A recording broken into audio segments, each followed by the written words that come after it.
Diduga telah terjadi tindak pidana korupsi sebagai berikut.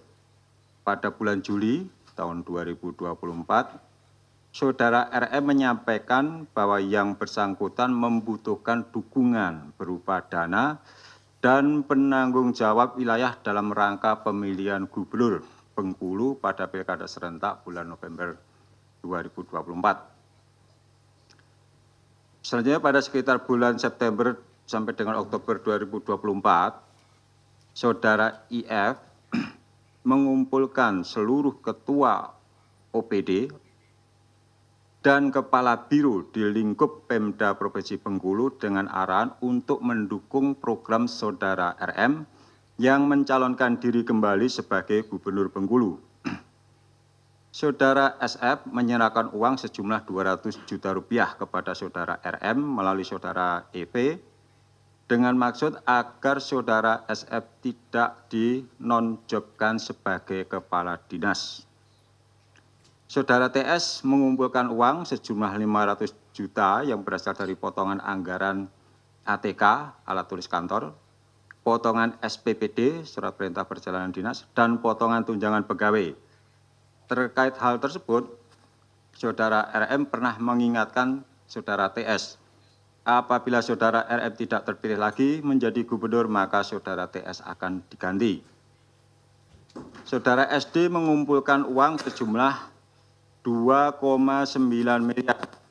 Saudara SD juga diminta Saudara RM untuk mencairkan honor PTT pegawai tidak tetap dan GTT guru tidak tetap seprovinsi Bengkulu sebelum tanggal 27 November tahun 2024. Jumlah honor per orang adalah 1 juta. Kemudian pada bulan Oktober 2024, Saudara FEP menyerahkan setoran donasi dari masing-masing satker di dalam tim pemenangan Kota Bengkulu kepada RM melalui EP sejumlah 1.405.000.000 rupiah.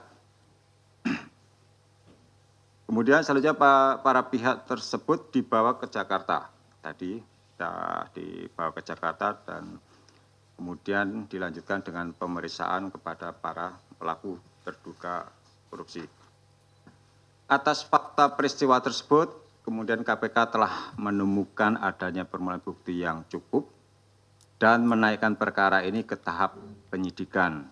KPK selanjutnya menetapkan 3 orang sebagai tersangka, yaitu RM, Gubernur Bengkulu, IF, Sekretaris Daerah Provinsi Bengkulu, dan EP atau AC, ini Ajudan Gubernur Bengkulu. Atas perbuatannya, para tersangka disangka telah melanggar ketentuan pada pasal 12 huruf E dan pasal 12 huruf E ini pasal pemerasan dan pasal 12B besar gratifikasi.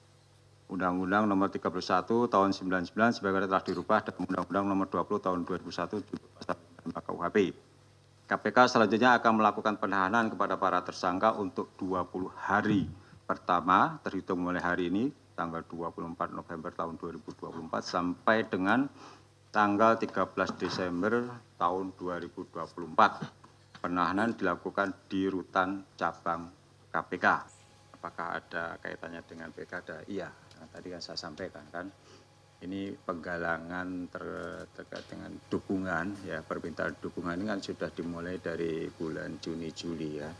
Jadi sebetulnya penyelidikan ini sudah ya beberapa bulan yang lalu, tidak baru kemarin hari Jumat. Kita dapat informasi dari masyarakat bahwa akan ada penyerahan uang. Itu titik puncaknya, tetapi rangkaian kegiatannya sendiri atau menurut bahasa kalian itu operasinya itu sudah lama lewat klarifikasi, verifikasi dari pelapor masyarakat yang mengikuti rapat-rapat itu ya, yang menyampaikan ke KPK, kita verifikasi kebenarannya, kemudian dari hasil rekaman karena pelapor juga menyampaikan sesuai dengan yang arahan RM, dia minta dukungan dari masing-masing kepala OPD, kepala dinas ya, dia menjadi tim sukses dan ada instruksi perintah untuk menghimpun sejumlah dana ya termasuk ya lewat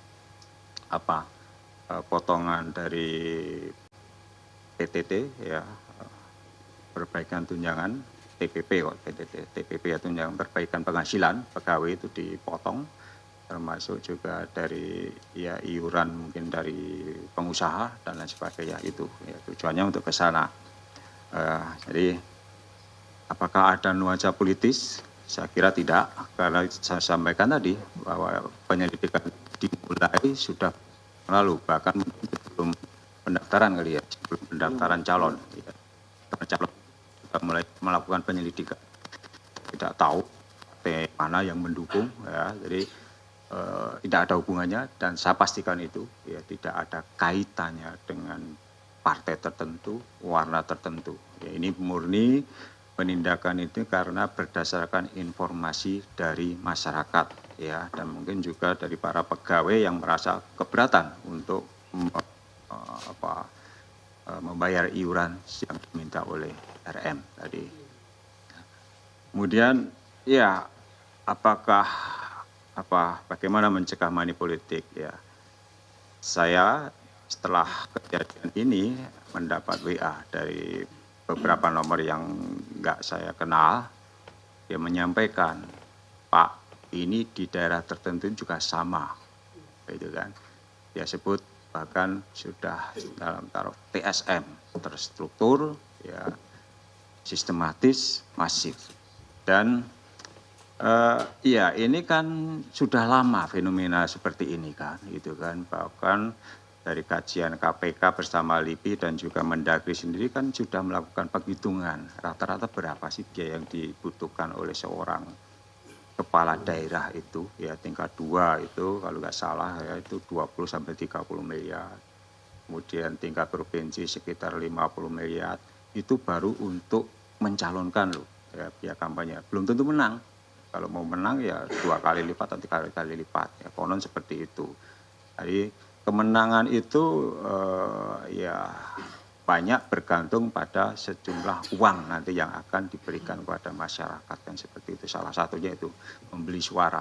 Ini yang biaya yang paling besar termasuk juga untuk honor dari para ya pendukungnya kan seperti itu kan saksi-saksi dan lain sebagainya itu tadi itu membutuhkan biaya yang sangat besar dan ya tentu membutuhkan kemampuan keuangan yang tinggi juga ya memang tidak harus dari calonnya ya kebanyakan mencari sponsor kan begitu mencari sponsor termasuk antara lain dengan cara-cara seperti ini kan mencari dukungan dengan menjanjikan nanti kalau saya menang kamu tetap jadi kepala dinas dan lain sebagainya ya.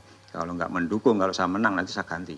Ya kan seperti itu. Jadi ada semacam pemaksaan, intimidasi kepada para penyelenggara di daerah itu, pejabat-pejabat di daerah termasuk pegawainya itu untuk mendukung petahana. Nah, ini yang terjadi dan ya kami meyakini hanya Bengkulu ya di wilayah yang lain kalau petahananya yang maju barangkali sudah terjadi juga kan begitu kan informasi itu yang antara yang disampaikan ke saya tadi itu kan beberapa itu kan. Nah tentu untuk mencegah hal seperti itu tidak terjadi ya kita harus melakukan pendidikan politik kepada masyarakat kan begitu kan.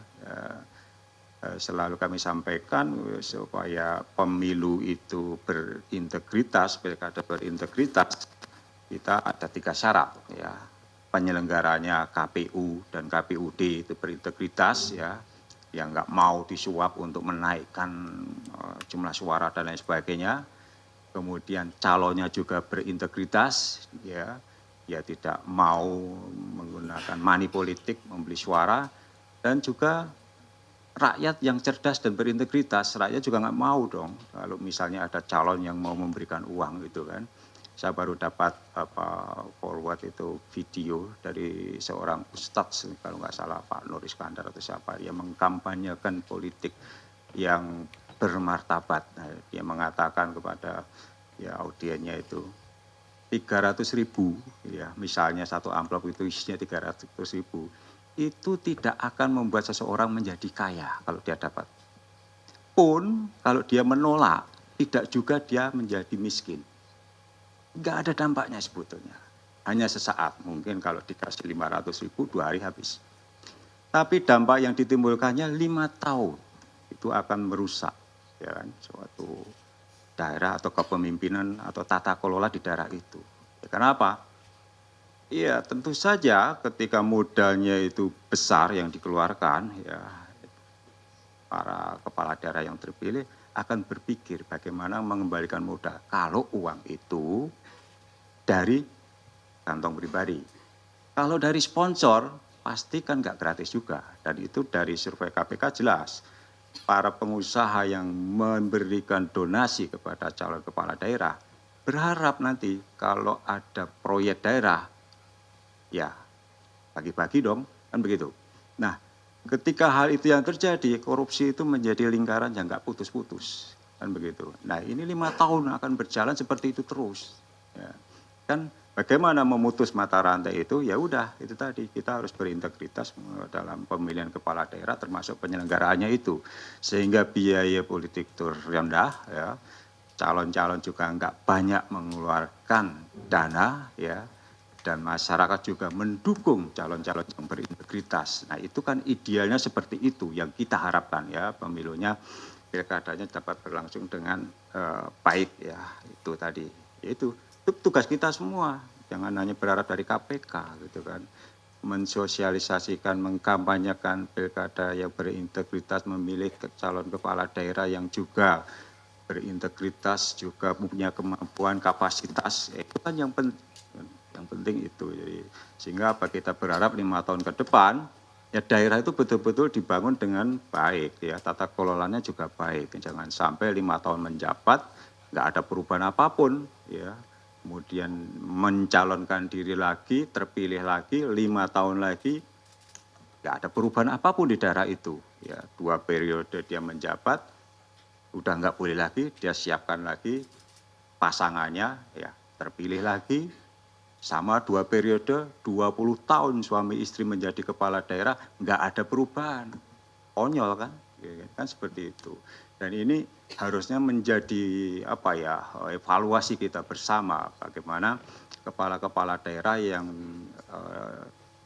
dijabat oleh masih dalam apa, dalam keluarga itu, apakah ada perubahan selama kepemimpinan kepala daerah itu. Harusnya kan bisa dievaluasi kan, tingkat kemiskinan apakah ada perubahan, tingkat stunting apakah ada perubahan, bagaimana dengan tingkat pendidikan, tingkat kesejahteraan dan lain sebagainya, kan bisa dievaluasi selama kepemimpinan kepala daerah. Dan ya, itu yang seharusnya menjadi apa ya, oleh masyarakat itu menjadi pembelajaran untuk memilih calon kepala daerah. Saya kira itu. Jadi banyak hal yang mesti kita perbaiki sehingga kita punya demokrasi yang lebih baik, kepala daerah yang lebih baik, pemimpin yang lebih baik, dan seterusnya. Itu cukup kan? Ya. Itu ya, teman-teman. Mau bertanya? Oke, silakan.